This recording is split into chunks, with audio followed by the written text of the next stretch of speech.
Bainfield has a ritual of seeking blessings through kern babies. But Jerry discovers a chained kern baby under an old dead tree and accidentally breaks it under his feet, releasing the trapped talisman. The town sees mighty miracles afterward, but they don't investigate whether it's the work of God or Satan. It's 1845 and some farmers are torturing and injuring a girl tied to a tree. At the same time, a father approaches the tree with a kern baby in his hand and performs a holy prayer to lock the corrupt soul of the girl in the kern baby. The girl screams, and following that night, her corpse hangs from the tree. The scene shifts to the present day when Jerry, a journalist, reaches Boston's small and rather old town of Bainfield in search of a story. He has to cover the story about the rising cattle mutilation rate, and the editor is only paying him the meager amount of $150, which is almost a humiliation to him as he demands nothing less than $6,000 for this story. He angrily hangs up the call after asking the editor to send him the details. But as he reaches the countryside and talks to a farmer about the mutilated cattle, Father Hagen asks him to remove the cattle from the church's property. Father Hagen immediately leaves the area as he was coughing badly, and Jerry is leaving too because this cattle was not mutilated. Hence, he will not get paid if he takes pictures of this cattle for the newspaper. But as he walks away to leave, he hears a strange voice coming from a dead tree a few feet away. The voice intensifies as he stops near the tree, but the farmer could not hear it. Suddenly, Jerry sees something hiding in the tree's dead trunk, and he digs a little to discover what it is. It was an old and chained kern baby, and there was an impossible date, February 31st, 1845, written on it. Jerry now has another idea about his story, that he will relate the cattle mutilation with kern babies, as cattle mutilation starts with a broken talisman in a kern baby. With that, he crushes the doll's head under his foot, takes a few pictures of it in the farmer's hand, and leaves. The local hotel in the town is empty. He eats and leaves in his car while recording today's story. He looks on the other side while driving to grab the bottle, and suddenly a girl comes in front of his car. To save her, he smashes the car into the tree and begins walking behind that girl. She stands right in front of the same tree where Jerry discovered the kern baby earlier that day and pledges her soul to some unseen creature. As soon as Jerry touches her, she falls unconscious. Jerry brings her to the church and discovers she is Alice, the niece of Father Hagen. Soon they call Dr. Natalie to make sure she is fine, and when Jerry tells her that he has heard her talking, Natalie believes Jerry was drunk to claim that he heard her speaking. Afterwards, she drops Jerry at a local hotel and returns. The following morning, Jerry tries to tell his editor that the cattle mutilation story is late, but he disappoints him, telling him the story is already written. Jerry is desperate to get a gig and promises to cover a story about a mute girl who begins speaking all of a sudden. The editor offers a cheaper price for the story and hangs up the call. Hence, Jerry reaches the church to meet Alice while she is in the middle of the service and hears a strange voice. She follows it and once again stands in front of the same dead tree. The rest of the people, along with Father Hagen and Jerry, follow her, and she suddenly starts speaking. Alice tells them that Mary wants them to come here again tomorrow. After the service, to ensure Alice's hearing and speaking abilities have fully returned, Natalie runs some tests and assures that she is fine now. On the other hand, knowing that this local town's miracle is going to be the big story soon, Jerry tries to sell this to Monica. She is the editor at his previous newspaper, where he sold various false stories that malign their reputation. Monica is angry that he is bluffing this time as well and refuses to buy any story. That night, Jerry dreams about a house beside a water stream where a strange creature emerges from the water to attack him. The next day, people gather around the church to see Alice's miracle as Holy Mary has asked them to come. At first, Father Hagen asks them to go, but Alice emerges from the church in a trance and stands beside the same tree again. She hears Mary's voice and sits in front of a crippled child who came here to be cured, just as Alice regained her voice through a miracle. Alice asks the boy if he pledges his soul, which he confirms. The boy tries to stand up, and the crowd bends down in faith to see him walking, despite being diagnosed as incurable by the medical board. On the other hand, the eyes of Holy Mary's statue are bleeding. The news of the miracle spreads like wildfire, and the bishop from Boston reaches the church with the Vatican's researcher, Monsignor Delgarda. They brief the media that these miracles have happened 3 times in the past, and those churches have been raised to the status of shrine, with millions of faithful arriving each year to visit. But before raising this church to a shrine, Delgarde will ensure that these were actual miracles. Afterwards, Alice talks to the media, stating that she saw Mary and describes her as a pretty lady in a flowered white gown. Later, Jerry talks to Bishop and Delgarde, who are not sure about the authenticity of the miracles, especially since Delgarde has uncovered 12 false miracles in his career. The area around the tree is cordoned off to keep everyone away until things are cleared, while Father Hagen does not look happy with what's going on. He goes inside the tent, and near the tree, something clicks under his feet. It turns out to be the same Kern baby that Jerry crushed. He takes it inside with him. On the other hand, Alice trusts Jerry, and he wants to record her thoughts after regaining her voice. She enjoys the sound of music immensely and tells how she prayed to God each day to regain her voice and hearing. She believes that God heard her. At the same time, Father Hagen comes into the room. He wants to talk to Jerry privately. Hagen knows what happened to the miracle girls of the shrines, as one was locked away and the other died within a year. He believes that Jerry is exploiting Alice. Jerry listens to the strange stories associated with Bainfield in his hotel room. The next day, as he enters the church, he hears Alice singing in the choir in Latin with her beautiful voice. After the song ends, Father becomes breathless from coughing and falls down. Alice asks him if he believes in Mary and pledges his soul to her.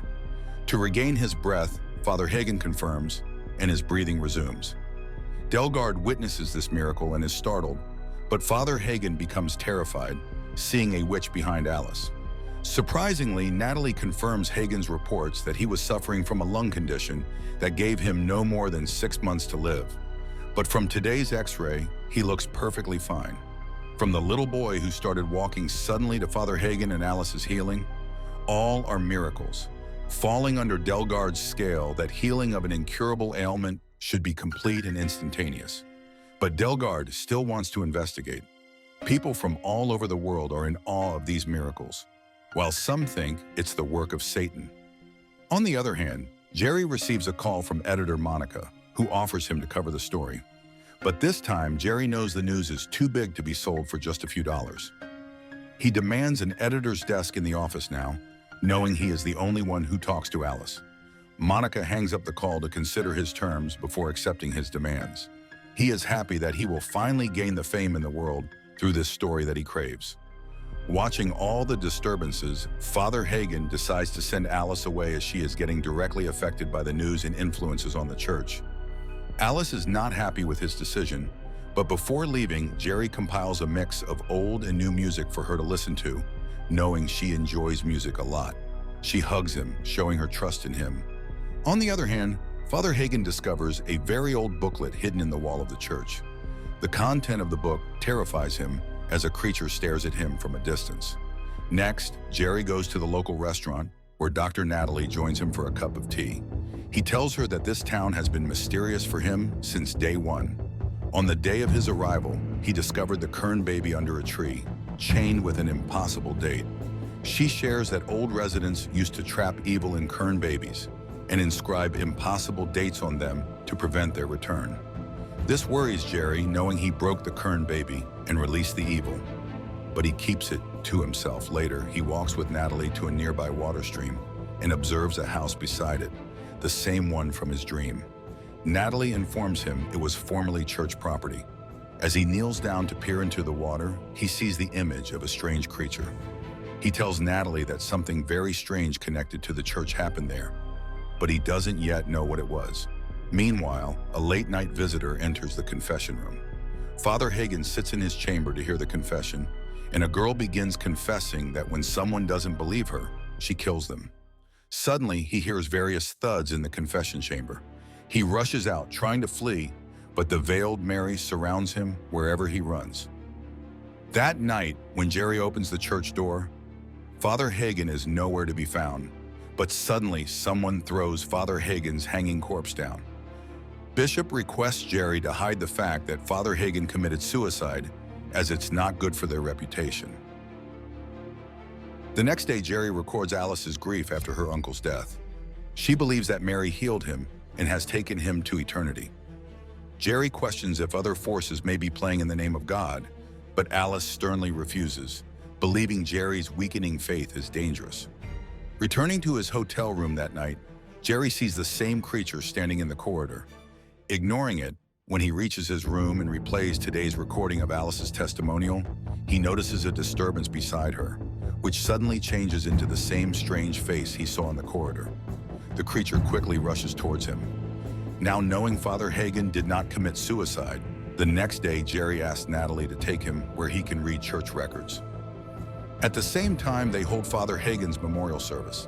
Monsignor Delgard leads the ceremony, while Natalia takes Gary to the record room filled with statues and ancient records. There they find the same book written in Latin that the late Father Hagen found in the wall before his death.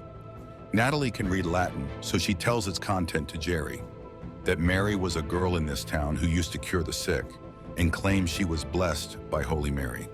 But later she confessed that she was working with Satan, and thus the church punished her by fixing the mask on her face and locking her soul in the Kern baby. On the other hand, Alice announces during Father Hagen's memorial service that Mary wants them to gather tonight and pledge their souls to get her blessings. All the people in the church bow with faith, while Jerry tells Natalie that the father had known the truth, and that's why Mary killed him, as he was doubtful that evil comes where God resides. At the same time, Jerry feels a movement beneath the statue and unveils to see what it is. There was nothing, but from behind another statue, Mary unveils herself. Jerry immediately pushes Natalie, and they run outside. He drives to tell the bishop and show him the discovered book about Mary, while Monica calls him to cover the story as she accepts his conditions. But he chooses to do the right thing over fame and refuses to let Alice perform any healings. The bishop already knew the story about Mary and believes it's all the work of God, and Mary is gone. He refuses to listen and stop tonight's ceremony, where people will pledge their souls and Mary will make her followers. On his return to the church, Jerry receives Natalie's call where she found that Mary had only one son and Alice is her direct descendant. This magic runs in the family. As Jerry hangs up the call, the ancient pages of the books melt and the statue of Holy Mary crushes. Mary emerges to attack Jerry, but Delgard enters with a Bible and cross in his hand. He begins reciting again, and Mary leaves the room by turning into dust. Delgard wants to stop tonight's service, but a lot of people from all over come to pray and seek healings. The bishop tells security to keep Jerry away from the service. Monica herself reaches to attend it, while Delgard has discovered a way to finish Mary forever. He will once again imprison Mary's soul, which someone released by crushing the Kern baby. Jerry confesses that he did it by mistake, but as Delgard tries to light the holy fire to seal the wax, he cannot light the matchstick. Then suddenly the cross catches fire and falls on Delgard's body, turning him into ashes. Jerry drags Natalie outside the church quickly before Mary attacks them. They run towards the gathering where Bishop is conducting the service, while Alice is on the stage asking people if they pledge their souls to Mary. They say yes when she asks twice. After the third time, the ritual completes, and they will become Mary's followers. On the other hand, Jerry has a solution that only the doubt in people's minds can stop them from pledging. Hence, before they say yes the third time, he gets on stage and tells everyone that he lied to the world, that Alice and the crippled boy were not healed. They were cured through the placebo effect. Chaos ensues, and Natalie tells Alice that Mary killed Hagen and is using her. Meanwhile, Jerry reveals that he made up the story using the media, which spread it. Now Alice understands Mary's true nature. At the same time, the tree catches fire, and everyone runs away. Mary emerges from the fire and snatches her mask from her face. She tries to hurt Jerry, but when Alice gets up to save him, Mary puts her hand on Alice's chest, burning her. With that, Mary burns too, because she could only live through her bloodline, and Alice was the last descendant.